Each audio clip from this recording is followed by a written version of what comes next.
vous vous lancez dans la lecture audio de l'analyse littéraire de Roméo et Juliette, célèbre ouvrage de William Shakespeare. Au fil de cette lecture, vous découvrirez dans un premier temps une brève mise en contexte de l'œuvre et son auteur. Ensuite, un résumé de l'ouvrage vous sera exposé, suivi d'une analyse des personnages et des points clés du roman. Une fois ces différents points abordés, il ne nous restera plus qu'à conclure cette écoute par quelques questions qui pourront alimenter encore davantage votre réflexion. L'auteur.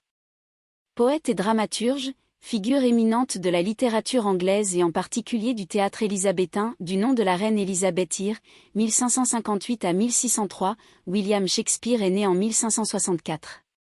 Des doutes ont parfois plané sur son existence historique, qui semble désormais avérée même si certaines périodes de sa vie restent méconnues.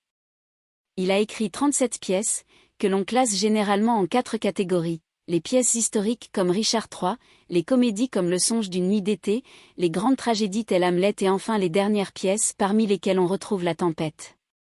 Dans les années 1600, la troupe de cet acteur et écrivain, considérée comme l'une des meilleures de Londres, devient résidente du Théâtre du Globe. William Shakespeare meurt en 1616. L'œuvre.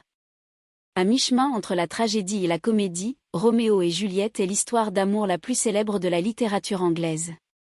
Écrite entre 1594 et 1595, et publiée pour la première fois en 1597, cette pièce de théâtre en 5 actes raconte le destin tragique de 2 jeunes amants dont les familles respectives, les Montague et les Capulet, se haïssent depuis toujours. La structure de la pièce est simple, il n'y a pas de sous-intrigue. L'histoire, répartie sur 4 jours, se déroule au mois de juillet à Vérone et à Mantoue, 2 villes du nord de l'Italie, au début du XIVe siècle. Résumé. Prologue. Le chœur introduit l'histoire tragique de 2 familles nobles de Vérone. Acte I. Scène I.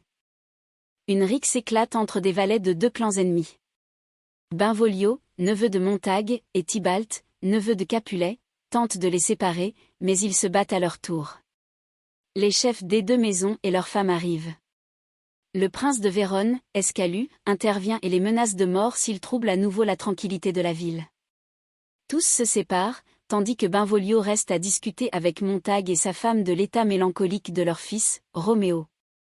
Celui-ci apparaît et confie à Benvolio son désespoir face à l'amour qu'il porte à Rosaline, une jeune fille qui a fait vœu de chasteté. Scène 2.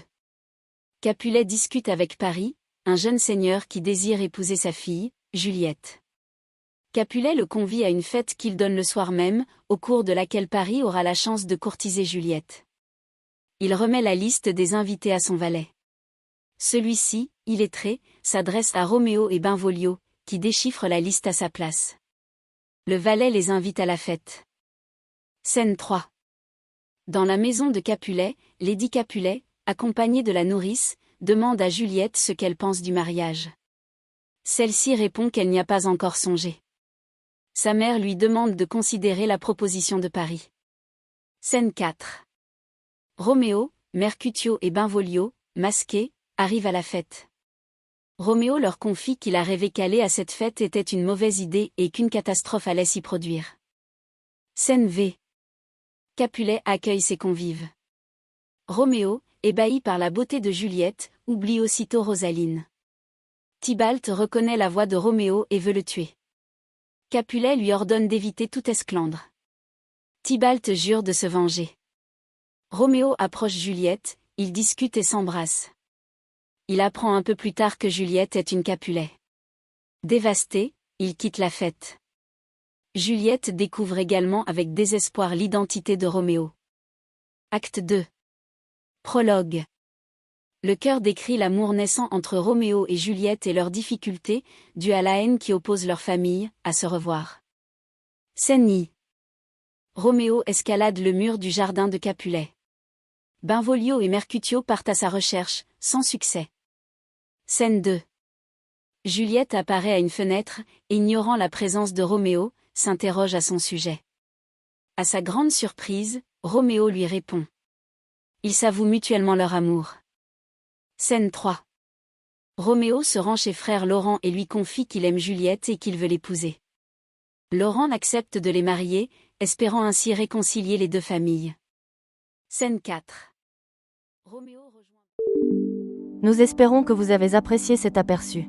Pour continuer à écouter ce livre audio sur Google Play Livres, utilisez le lien dans la description de la vidéo.